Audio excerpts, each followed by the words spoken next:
শিশুর অস্ত্রোপচারে পুনরায় সাফল্য পেল ত্রিপুরা মেডিকেল কলেজ। 17 দিনের বয়সী বাচ্চার জটিল অস্ত্রোপচারে এলো এই সাফল্য।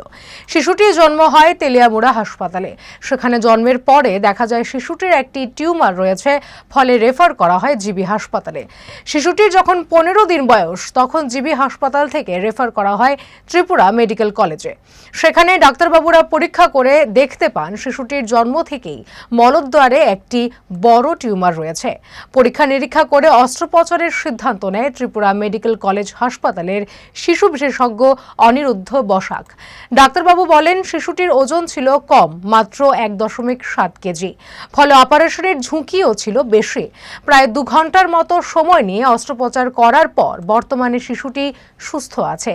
100 গ্রাম ওজনের টিউমারটি শিশুটির শরীর থেকে বের করা হয়। ওটা ওই অপারেশন করতে মোটামুটি 2 ঘন্টা লেগেছে, কারণ এই টিউমারটা পায়খানা দ্বার ধরে রেখেছিল, প্লাস নিচে যেখানে আমরা বলি পায়খানা ধরার যে শক্তিটা, স্পিংটার, অ্যানাল স্পিংটারের খুব কাছে ছিল। তো ওখান থেকে আমরা ডিসেকশন করে টিউমারটাকে বার করে আনা, এটা একটা বিশাল বড় চ্যালেঞ্জ ছিল, ছোট বাচ্চা যেহেতু। আর ওর বাচ্চার ওজনটাও খুব কম, 1.7 কেজি অনলি। ঠিক আছে, নর্মাল এইসব বাচ্চার ওজন হয় জেনারেলি 2.5 কেজি অ্যাটলিস্ট, কিন্তু এই বাচ্চাটার ওজন ছিল 1.7 কেজি। তো বাচ্চাটার ওজন কম, প্লাস এত বড় আকারের একটা টিউমার, যেটা অপারেশন পরে যখন আমরা মাপ দিয়েছিলাম, ওটার টিউমারের ওজন হয়েছিল 100 গ্রাম, 100 গ্রাম।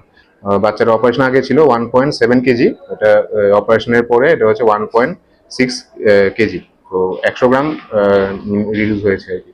তো এত বড় অপারেশন টিএমসিতে এটা হয়েছে, এটা একটা বিশাল বড় একটা সাকসেস স্টোরি। শুধু আমার না, এটা হচ্ছে পেডিয়াট্রিশিয়ান, মানে পেডিয়াট্রিক এসএনসিইউ যে সিস্টার আছে ওদের ওদের কোঅপারেশন, প্লাস ওটি সিস্টার ওদের কোঅপারেশন, প্লাস আমাদের যে পেডিয়াট্রিক্স আর যে টিম আছে, এই পুরো টিমটার কোঅপারেশন, সবকিছু মিলিয়েই একটা বড় সড়ো একটা অপারেশন এখানে সাকসেসফুলি